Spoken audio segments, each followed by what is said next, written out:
We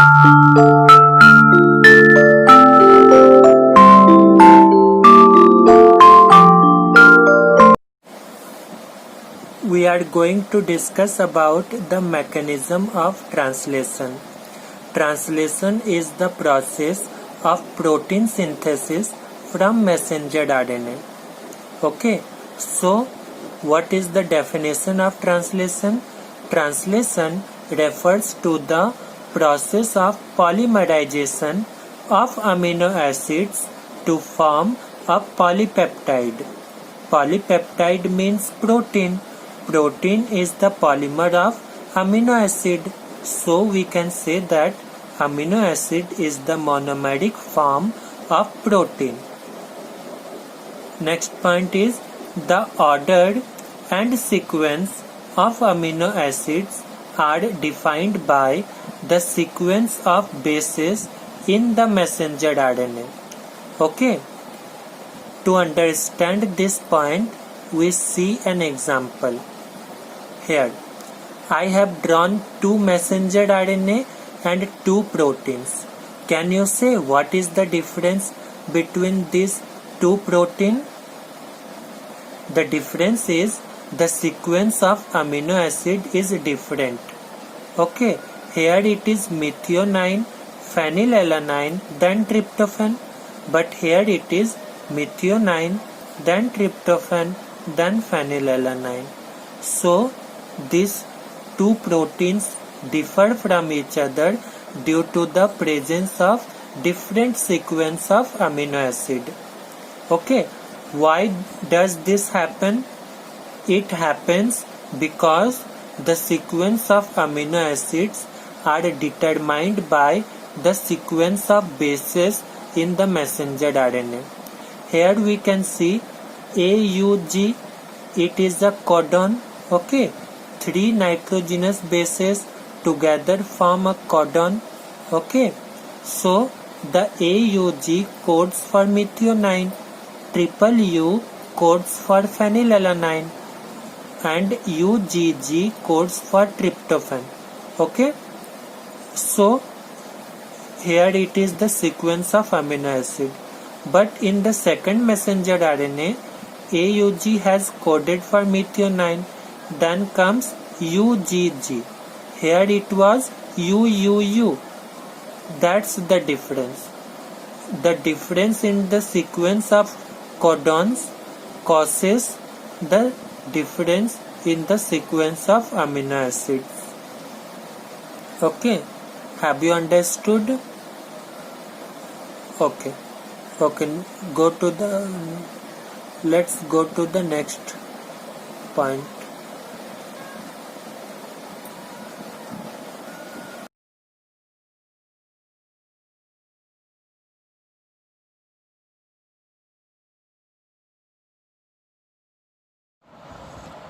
Requirements in translation. The process of translation requires first ribosomes. Ribosomes are the cell organelles. They act as the site of protein synthesis. Second one is messenger RNA and transferred RNA. Messenger RNA contains the codons which decide the sequence and order of amino acid in the protein chain, and transferred RNA carries the amino acid from the cytoplasm to the site of protein synthesis. Third one is amino acid. Amino acid is the main part of protein chain. Okay, without it protein cannot be formed. Fourth one is energy. Energy is required, okay, which is stored in the cell in the form of ATP and GTP. Okay. Fifth one is enzymes. Some enzymes are required, such as amino acid transferred RNA synthetase and peptidyl transferase. These enzymes help in the process of translation. Sixth one is magnesium ion. It is inorganic ion which is required for the action of this enzyme amino acid transferred RNA synthesis. Some other factors, okay, these are factors which are also required in the process of translation, such as initiation factors, elongation factor, termination factor or release factor, and dissociation factor. So these are the factors which are required in translation. Okay, now we go to the steps of translation. Let's come to the steps in translation. The process of translation completes in 4 steps. The first step is charging of transferred RNA. The second step is initiation. The third step is elongation. And the fourth step is termination. We will talk about this one by one. Let's talk about the first step of translation, that is charging of transferred RNA. Charging of transferred RNA refers to the binding of amino acid to the transferred RNA at the site of amino acid binding site. Okay, so when the transferred RNA has bound to the amino acid, a complex is formed which is called charged transferred RNA. Okay, now this step requires the enzyme amino acid transferred RNA synthesis, magnesium ion and ATP. Okay, so here the anticodon UAC is bound to the transferred RNA and it is the anticodon of codon AUG, and AUG codes for methionine. So this is transferred RNA specific for methionine, okay, or amino acid transferred RNA complex specific for codon AUG. We talk about the second step of translation. It is initiation. As we know that the smaller and larger subunits of a ribosome are present in dissociated state. Okay, so in the step of initiation, these two subunits associate together to form a complete ribosome. Okay, so it occurs in following ways. First, attachment of messenger RNA to the smaller subunit of ribosome. As we can see, 30S is the smaller subunit of ribosome of prokaryotes, okay, and it is the messenger RNA. So in the presence of initiation factor, the smaller subunit attaches with the messenger RNA. So here a complex is formed, 30S messenger RNA complex. Okay, the second step is codon anticodon reaction. In this step, the 30S messenger RNA complex reacts with the transferred RNA, okay, which is specific for the initiation codon. Here AUG is the initiation codon present in messenger RNA and the anticodon of this codon is AUAC. So this comes to this site, means this is codon, AUG is the codon and UAC is the anticodon. So here the reaction occurs, okay, and anticodon decodes the codon, okay. So here it is 30S messenger RNA transferred RNA complex, okay. In the process of association, it is the third step in initiation. Here the 30S messenger RNA transferred RNA complex, okay, binds to the larger subunit of ribosome. So an associated ribosome has been formed, okay, that is 70S ribosome. This is called intact ribosome. This process is called association because the smaller subunit is associating with the larger subunit. So it occurs, okay, how it occurs? So first the smaller subunit binds to the messenger RNA, then this complex binds to transferred RNA, and then this complex will bind to the larger subunit to form the intact ribosome. Okay, so initiation overs, now elongation starts.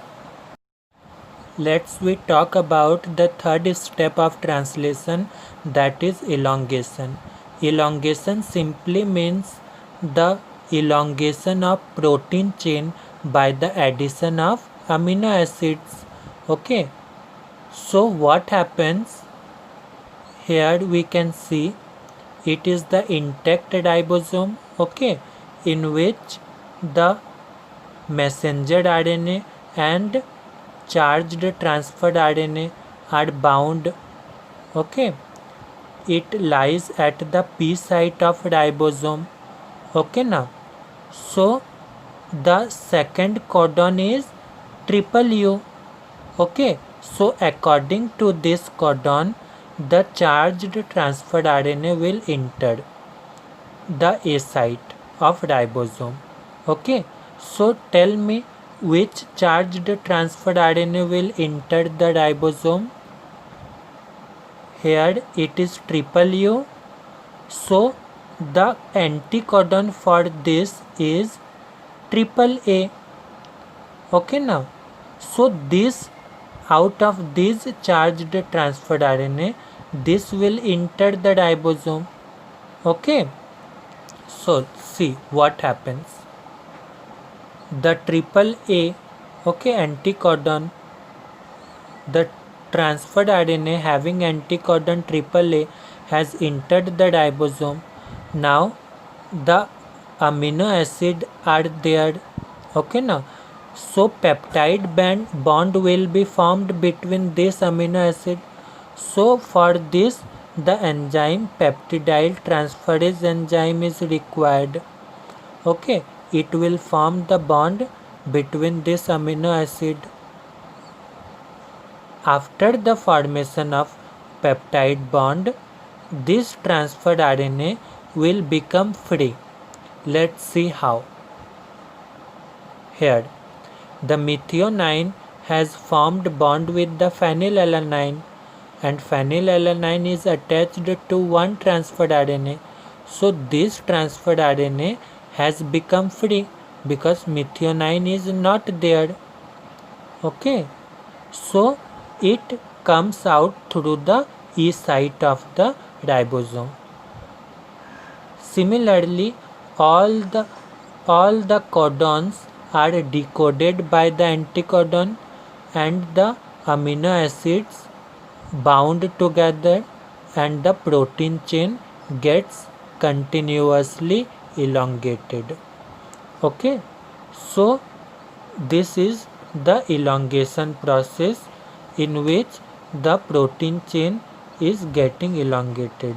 For as an example, it is methionine, it is phenylalanine. Now UGG codes for what? Tryptophan, okay. In the similar way, the amino acids will be bounded like valine, then again think tryptophan is added, okay. After that you can say tryptophan is again added, no matter. So here we can see the heteropolymer, okay. Protein is always heteropolymer, okay. It is never homopolymer. Heteropolymer means different amino acids will be bound. Okay, same amino acid will never bound to form protein. Okay, let's see. Phenylalanine is amino acid. Okay, now suppose it has bound to valine, then it will bound to alanine, then it will bound to glycine. Okay, similarly the amino acids are being added to the protein chain to increase the length of the protein chain. This is called elongation. Let's we talk about the step 4, termination. It is the last step. Okay, it occurs when the stop codon UAA reaches the A site. Okay, UAA is a nonsense codon. It does not code for any amino acid. That's why the stop codon stops the translation and no more translation occurs after the stop codon. Okay, so how it reaches the A site? After each peptide bond formation, the ribosome shifts from its place. Okay, it shifts from its place so that the successive codons come to lie at the piece A site. Okay, so if the translation stops, then what will happen? The protein chain will be released. It is the protein chain. Okay, it will be released. The two subunits will again separated. Okay, and the messenger RNA will become free. Means at this step the all subunits and messenger RNA will separate from each other, and finally the required product, that is protein, will be formed. So this is the formation of protein from the messenger RNA. Thank you.